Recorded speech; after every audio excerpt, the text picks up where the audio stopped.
The Mayor of London, Sadiq Khan, is here. Hello. Great to be with you back again on Newscast. Yes, we'll talk about the London Christmas tree shortly, as we always do at this time of year. But first of all, have you done your Spotify Wrapped? Do you know what Spotify Wrapped is? I don't. So basically, it's a thing where if you use Spotify, it gives you your stats for what you've been listening to the most this year. And so newscaster Mariella got in touch to say she apparently listened to 4,817 minutes of this podcast, which makes her in the top 2% of listeners. Is she your mum? No. Okay. I don't know how many.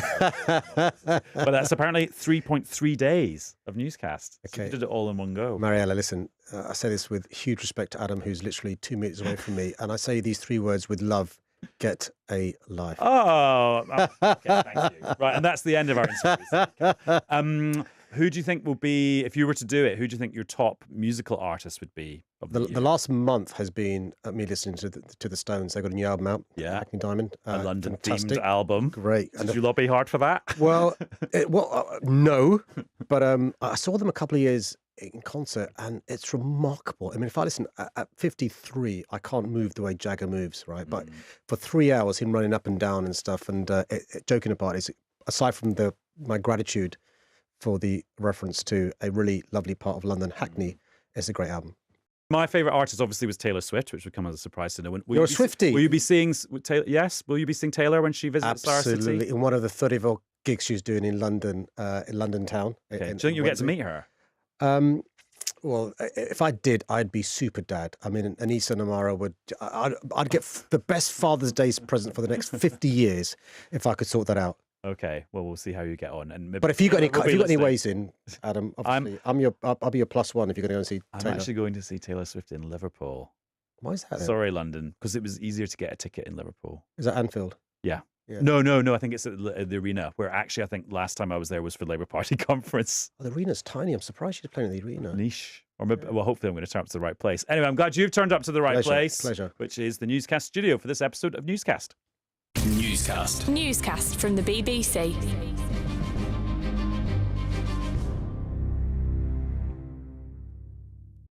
Hello, it's Adam in the studio, and don't worry, Chris Mason will be along soon, but keeping me company is Sadiq Khan, Mayor of London. Hello. Good to be here. And for those that are listening, I said to Adam, if there are certain things you can ask me about, I'll refuse to turn up and refuse to meet with you. But he's agreed no discussion about the marbles or anything at all that could cause offence.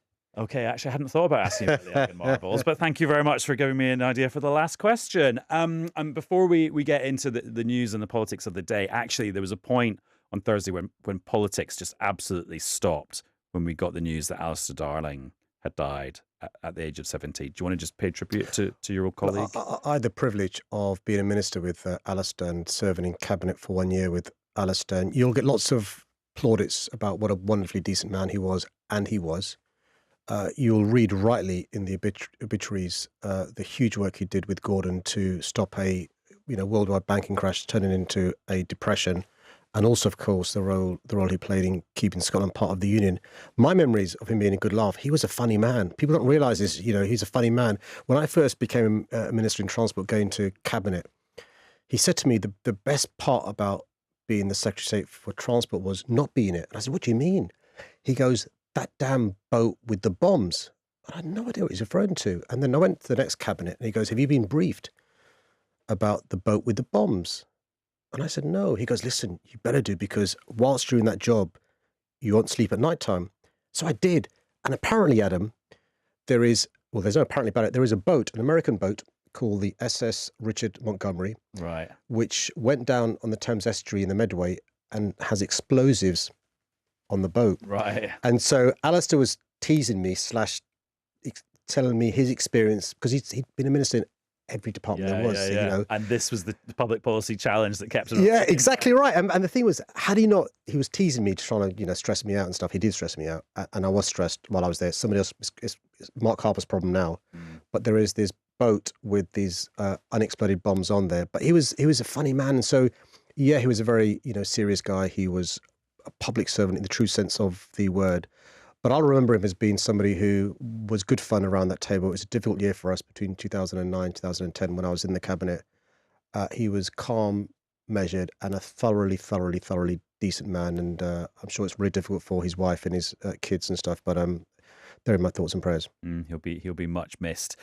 Right, okay, on to today's other news. COP28 getting underway in the UAE. Are you going to go? I'm not going to this COP, but can I explain why I think it's really important and why I'm hopeful about this COP? It's the one chance in a year where we test whether multilateralism works, but we test whether the world's leaders are committed to tackling the climate emergency. But even if the communique that comes out towards the end isn't what we'd like it to be, the energy in and around is really important. The mayors, the governors, the civic society, the private sector. And in the end, it's going to be them working with the governments that will find the solutions to tackle the climate emergency. And I'm really, really, really chuffed that our king's there, because we may not realize this in this country, but King Charles is so respected around the globe, and him being there is really important for the Middle Eastern heads of state who he knows as mates and as friends, but also others as well in relation to us being seen as global leaders. Because I'm afraid, with Sunak, with Truss and so forth, we've not been seen as a serious player. I see that you, with lots of other mayors from cities around the world, have signed something today about eliminating fossil fuels from your cities. How would that work in practice in London? So we're already starting to do it. So we don't now talk about any serious politician denying climate change is happening or denying it's a serious issue. What they do instead is they delay taking action, whereas the cities and the mayors are doing stuff to tackle climate emergency from a variety of things, from invested in electric buses, electric taxis, invested in renewables. I've divested our pensions away from fossil fuel and so forth. So the best stat I can give you to show we are the doers is by 2030, experts predict that global emissions will go up by 14%, but in cities, they'll reduce by more than 50%. In London, for example, since 2000, we've managed to reduce our carbon emissions by 45%. So whether it's London or Paris or Los Angeles or Dhaka or New York, Madrid, we're leading the way in relation to this issue. And what we're saying to our national leaders is work with us. So of the 2/3 of cities who are part of C40, the 100 cities that I chair, more than 2/3 have a plan to meet the Paris Accord.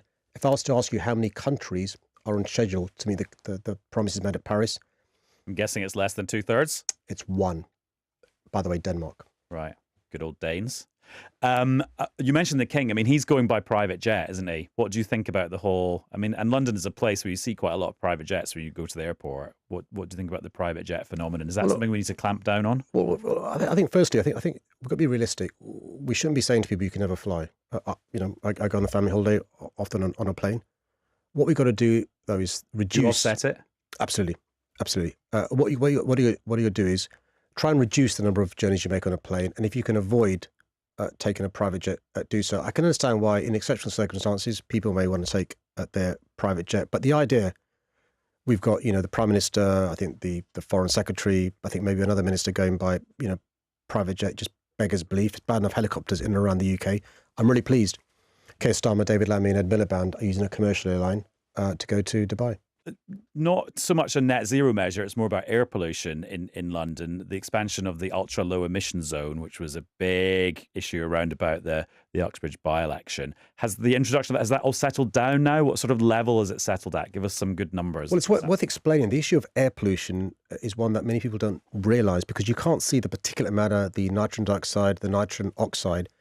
But across our country, according to government experts, up to 36,000 people die prematurely because of pollution in our air. In London, it's around 4,000. The good news is if you can try and deal with air pollution, you can also reduce carbon emissions. So in central London, in the first couple of years, we reduced toxicity by almost 50%. That meant, by the way, a third fewer children being admitted to hospital for air pollution-related illnesses. We expanded it to inner London, North Circular, South Circular, a further 20% reduction. Kids going to 500 schools, breathing cleaner air. We managed to reduce carbon emissions by 800,000 tonnes, equivalent to 1.1 million flights between London and New York. We've now expanded it to all of London, including the great constituency of Uxbridge and Ruislip. And the great news is a month on, the number of vehicles that are compliant has gone from 39% when I first announced it in 2017 to 85% before the by-election. Now 95% of vehicles are compliant in outer London. So 19 out of 20 vehicles are compliant, don't pay a penny more, but breathe cleaner air. So does that mean that the people that were worried about it being a financial burden on them, they actually were wrong? Oh, well I can understand their concerns, by the way. Of course I do. And we've got a scrappage scheme to help them. Their concerns are similar to the concerns they were before the Central London Ulez, which then didn't materialise once we brought in the Ulez. They were the same concerns we heard before the expansion to inner London, and again, resolved very quickly. And they're the same concerns we heard three weeks before the expansion in Uxbridge and Ruislip, which haven't materialised. There was lots of talk at the time that you and Keir Starmer had a bit of a disagreement about the Ulez. Is that true? Now that the dust has settled? No, I mean, look, listen, Keir and I have known each other for more than 25 years, and I can hand on heart say if there are 100 issues, there are 98 upon which we agree. One of the two is probably the team he supports versus the team I support. But no, listen, I mean, what was the other one then? Ulez. There's always a theoretical one. You said 98 you support, 2 you don't, one of which is footballs. What's the second one? Well, it probably is Ulez, right? Yeah, okay. And so the point is this: look, Keir somebody's spoken openly and passionately, and the phrase he uses is, which I agree with, just like nobody would accept dirty water, why should we accept dirty air? The challenge we had in London is, without support from the government, we were trying to help people with a scrappage scheme with limited funds. And what I've done is always listen to people's concerns and try and respond accordingly. So the great news is we've managed to find additional money. We've now got £160 million supporting those few Londoners who may have a non-compliant car, or a small business with a non-compliant van, or a charity with a non-compliant minibus. And the great news is they've been helped through our scrappage fund. I've just thought of a third area where you and Keir had different opinions, and it was about a ceasefire in Israel's military action against Gaza, where you wanted a ceasefire. Keir Starmer was pushing a temporary pause. Is what we've got now effectively a ceasefire, or is it a different thing? When you look at the history of the Middle East, and I was a minister, we talked about Alistair. I was a minister in 2009 when Gordon was Prime Minister and was calling for a ceasefire, went to the UN to get a ceasefire, and was integral in persuading Chancellor Merkel, the EU, to persuade the then Israeli Prime Minister to have a ceasefire. So a ceasefire begins a day, weeks, months, years. The key thing in relation to a ceasefire, it must lead to a two-state solution. Otherwise, you get... So this isn't a ceasefire then? Well, I think, look, I mean, you can call it temporary pause, whatever, but the key thing is what we've got to say to Hamas is release the hostages. What we're going to say to Netanyahu is stop the killing in the Gaza Strip. The reality is, more than 14,000 people in the Gaza Strip have lost their lives, more than 6,000 children.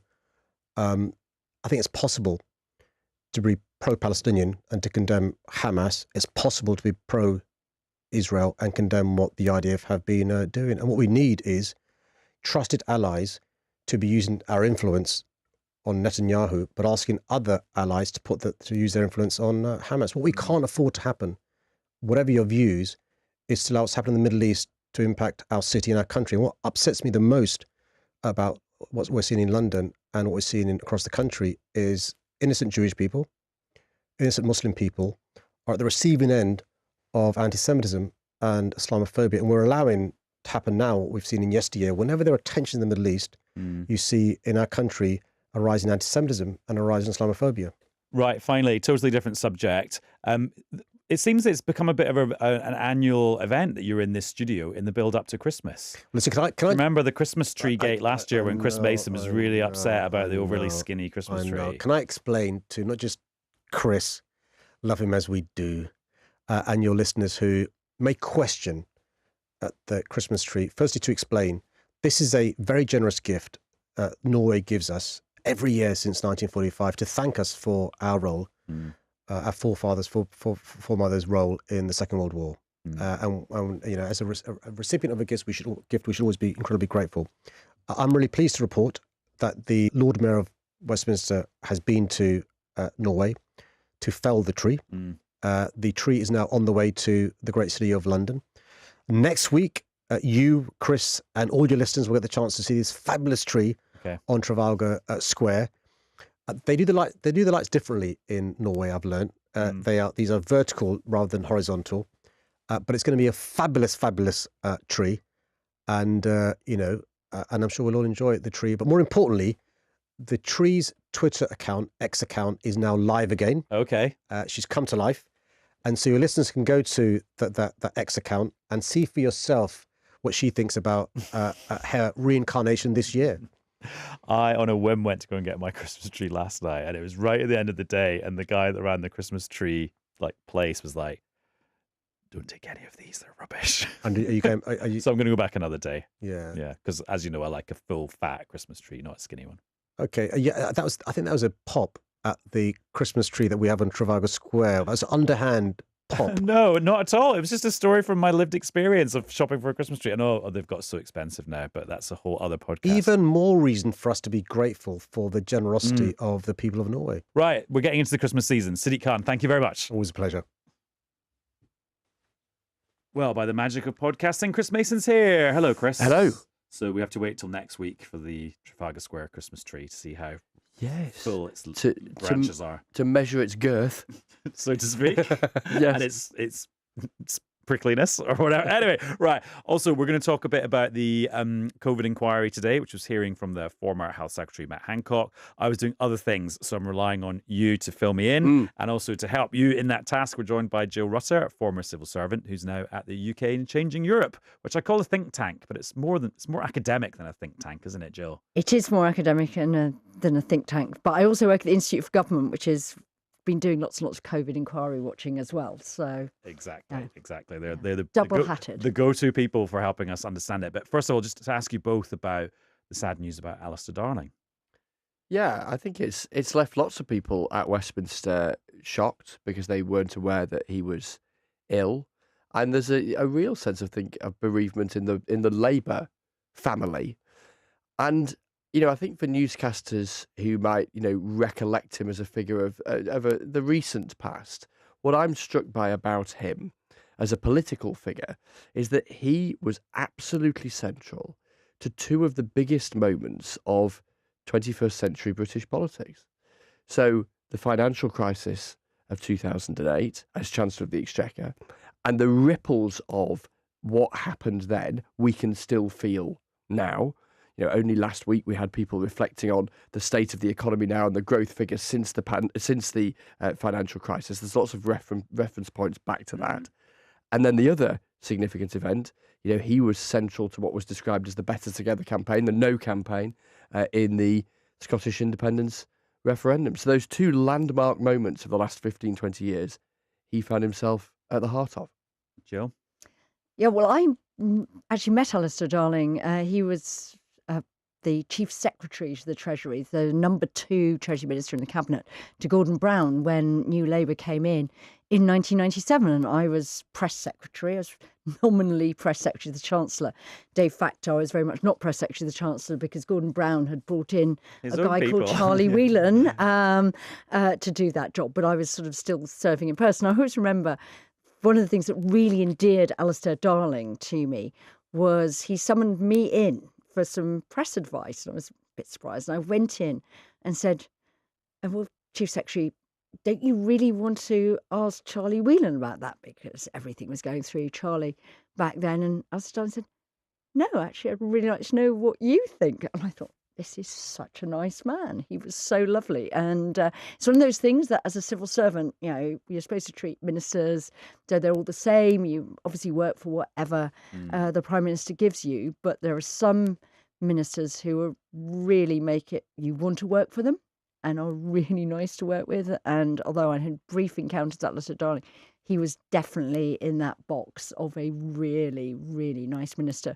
to work for. And I think you're seeing that. I mean, Nick Macpherson, Permanent Secretary of Treasury, knew Alistair Darling loads better than me, has tweeted out, as Nick does, saying that he was really a sort of exemplary Chancellor of the Exchequer, one they really liked. And one of the really interesting things in the Treasury is you should imagine, global financial crisis, department really under pressure. Go back and look at what happened to morale in the Treasury when Gordon Brown left and Alistair Darling came in.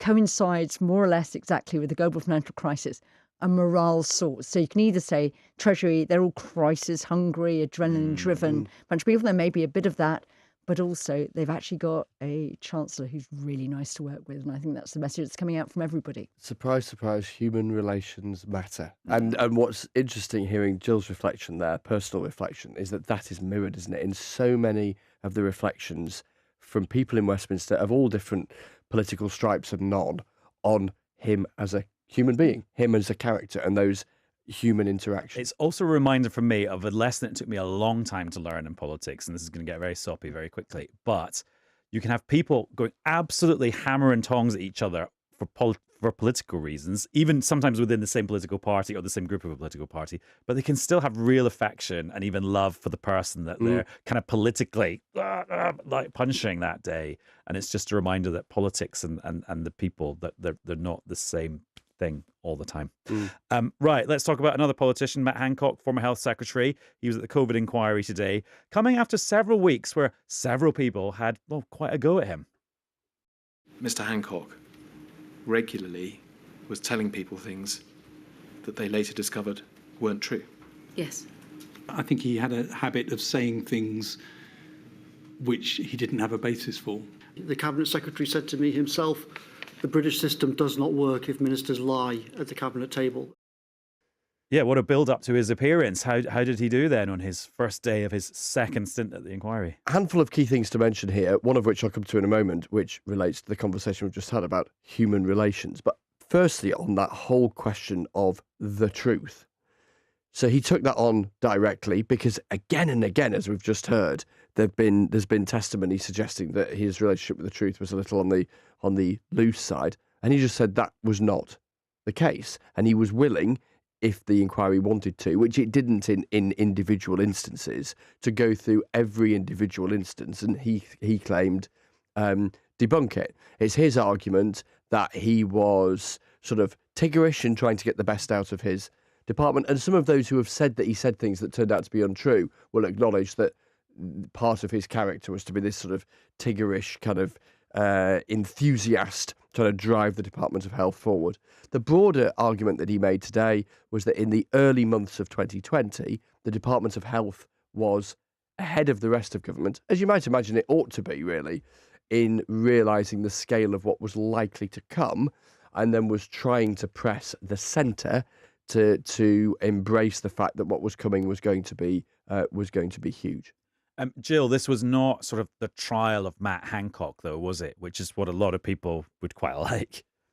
No, I don't think it was quite the trial, though Matt Hancock was clearly there to give the case for the defence of Matt Hancock, and I think that was very much what he was doing today, and also a bit the case for the defence of the Department of Health, which has also come in for a bit of a rough time. You know, people will judge, and when we see the very long witness statement after he's finished evidence tomorrow, then we'll be in a better place to judge. There were one or two places where he did assert things and didn't seem to be able to back it up. So he's in quite a difficult position, I think, on some of those things, because he is somebody who, as Chris was saying, has already sort of been called out for having a slightly tangential relationship to the truth. But I did think he made some really sort of quite interesting points. I mean, one of the points he made early on about the Department of Health, I'm still intrigued as to why the Department of Health wasn't asking itself whether a flu pandemic plan was right for a very different sort of virus back in February, if they were so all over it. And there was quite a lot of dumping on scientists and Public Health England. And I think some really interesting things about the precautionary principle, which I thought was really, really interesting, where Matt Hancock was saying, you know, he was in a sense saying, of course, he liked the scientific method, but it was quite frustrating because the scientists wanted more certainty before you could act. It's so interesting, this, Jill, and newscasters will be interested in this detail, which certainly when I was just doing the piece for the 6 and 10 o'clock news, we didn't have space to get into. But this whole idea of Matt Hancock saying he respected the scientific instinct, which is around a scientific method which tests things to the point where you can say something is provable, versus his political inclination to be cautious, particularly around, Jill, wasn't it? This whole business of what evidence is there or not that COVID might be passed from one person to another, transmissible, whilst asymptomatic. So you've got it, but you're not symptomatic. but you can pass it on. And what is the evidence for that? And his inclination was to lean towards assuming that asymptomatic transmission would be possible, even though the evidence at that stage wasn't there for that. And the consequences of that were potentially huge. We had a comment from Mrs. Active on the Newscast Discord server where people can ask us questions or make observations. And her observation is, Mr. Hancock's recollection seems to work much better when he's trying to recall things he thinks put him in a good light, not so well the rest of the time. Well, if we take a step back from that observation to something that I've been struck by, having been in the testimony room to see Matt Hancock and several other people over the last few weeks, and then looking ahead to Boris Johnson next week, and On we Wednesday expect and Thursday. Yeah, and we expect Rishi Sunak the week after. There's two things going on when you're there watching the testimony. One is in the here and now, the human reputation management of the witnesses, and let's be honest, if you or I, if any of us were in there, of course you would do that. And also, you approach your view of the pandemic from the jobs and the roles that you had. But obviously, of course, there is the just baseline thing of people trying to protect their reputations, particularly for somebody like Mr. Hancock, who's taken a bit of a hit from some of the other people who've given evidence. Then there's the bigger picture thing, or lots of bigger picture things that the inquiry is trying to do. So learning lessons about structures of government. In Mr. Hancock's view, learning lessons to ensure that the structures of government in the future are, he was saying in terms today, sufficiently robust that it wouldn't matter who the personalities were. I mean, it's probably always going to matter who the personalities were, because that's kind of how democracy works, isn't it? And then you've got the inquiry trying to answer what those lessons should be, and would it have made any difference if those personalities had been different? Jill, final thought from you? I think he made a really interesting point about the way in which the government addresses threats and risks. There was one point when he said, if we'd had a warning that a terrorist threat might kill up to 500,000 people, you can bet that the government would have swung into immediate, massive action. And, they don't treat health risks in the same way.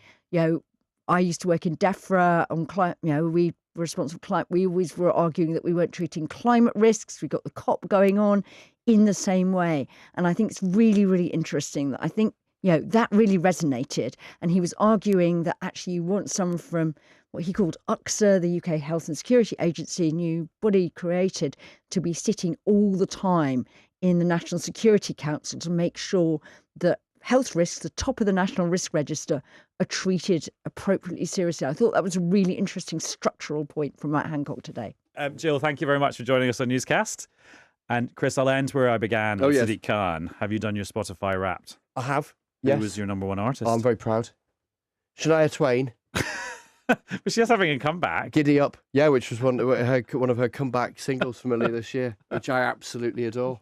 Did you go and see her when she was... No, I'd love to see her, actually. I've got to persuade Mrs. M of the merits of that particular trip. But no, I'd love to see Shania Twain. Shania, if you send us a video message, there's a Newscast mug wending its way to whichever arena you're in tonight. Thank you for joining us in the little Newscast micro arena for this episode. See you again soon. Bye-bye. Newscast from the BBC.